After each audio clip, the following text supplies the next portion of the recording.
Canal do Vovô. Ele poderia não suportar a carga, porque ele vinha de recuperação de um edema no ligamento cruzado posterior e outro edema no ligamento colateral medial, não tinha nada de muscular, como foi aventado e por aí. O problema dele é a entorse do ligamento, então só com entorse grau 1, apenas com edema. Só que a recuperação do cruzado posterior é um pouco mais longa, em torno de 6 semanas. Ele agora que cumpriu 4 semanas, então a gente teve que acelerar um pouco. E em conjunto com os próprios jogadores, com a comissão técnica, a gente assumiu um risco calculado em virtude da falta de outros jogadores na mesma função. Então a gente sabia que ele poderia sentir, ele sentiu. Então, mas não que isso tenha agravado a contusão dele, isso aí representa apenas a dor que ele vinha sentindo, ele sentiu e achou melhor sair. O Diego vai ter que passar um tempo em relação à situação do Diego Ivo. O Sandro já vinha na fase de transição mesmo, só apenas a gente acelerou a transição dele, mas o Sandro já mostra a recuperação. O problema é que na fase de transição, quando o jogador entra na fadiga muscular, ou seja, já depois do segundo tempo, da metade do segundo tempo em diante, pela desidratação, ele perde um pouco do mecanismo de proteção e ele volta a sentir um pouquinho pesado a musculatura. Então ele mesmo pediu antes que acontecesse alguma coisa. Doutor Gustavo, por favor, com os nossos ouvintes, com relação ao zagueiro Diego Ivo, o que houve com ele? Foi a mesma lesão? Explica melhor.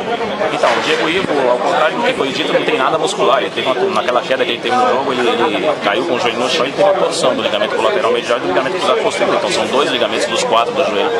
Então, apesar de ter sido uma lesão apenas leve, mas ele tinha edema dentro do ligamento, e isso aí leva um tempo a cicatrizar. Normalmente o colateral medial com 4 semanas, mas o cruzado posterior, que é um ligamento mais robusto, ele leva 6 semanas para cicatrizar, agora que ele tem 4.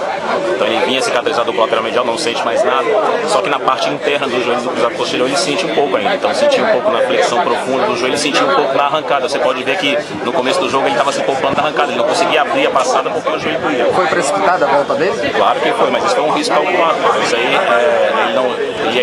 a gente ainda teria que ter 2 semanas para ele fazer a transição, mas em virtude da situação que o clube chegou, que nós não tínhamos mais nenhum jogador na função dele, então em conjunto com o próprio jogador, que manifestou toda a raça de querer ajudar o clube nesse momento de dificuldade, nós não dispunhamos de jogador nessa mesma função, e em conjunto com a comissão técnica a gente fez isso com um risco calculado e infelizmente ele sentiu um pouquinho, mas ele vai nós vamos dar continuidade ao tratamento para que ele termine as 2 semanas de transição.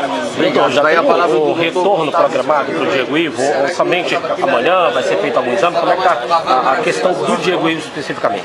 Essa estágio não tem necessidade de exame, porque a gente já sabe o que ele tem, na verdade. Ele apenas sentiu um pouco o edema no ligamento que ele já estava apresentando, que é o ligamento cruzado posterior. Então, ele mesmo no treino de ontem, a gente já sabia que ele estava sentindo um pouco, a gente sentou em conjunto com ele se mostrou com toda a garra, toda a raça para poder ajudar e realmente no sacrifício. Isso aí todos nós estamos cientes disso, e foi um risco assumido e calculado, mas infelizmente na abertura da passada ele sente um pouquinho esse ligamento, então ele achou melhor sair para não comprometer até taticamente a equipe. E para o futuro?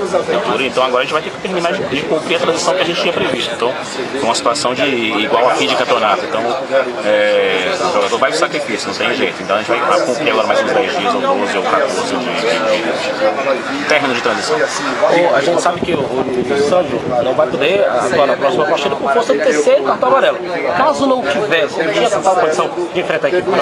Ele ia nessa mesma situação, então assim, ele um pouco melhor agora, mas o que acontece?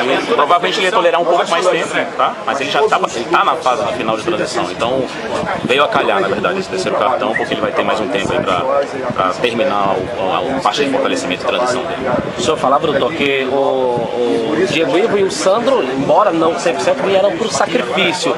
Seria a mesma questão do Luiz Carlos, ou o Luiz Carlos realmente já está 100% totalmente liberado? Não, o Luiz Carlos está 100% já. Ele cumpria a fase de transição, embora quem tem tendinite crônica, a gente nunca pode dizer que está totalmente 100%.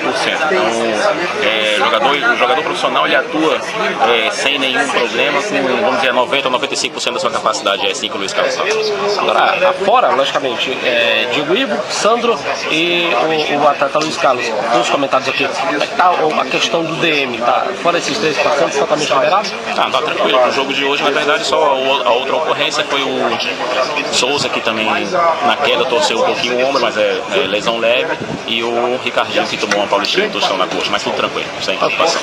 Ok, obrigado.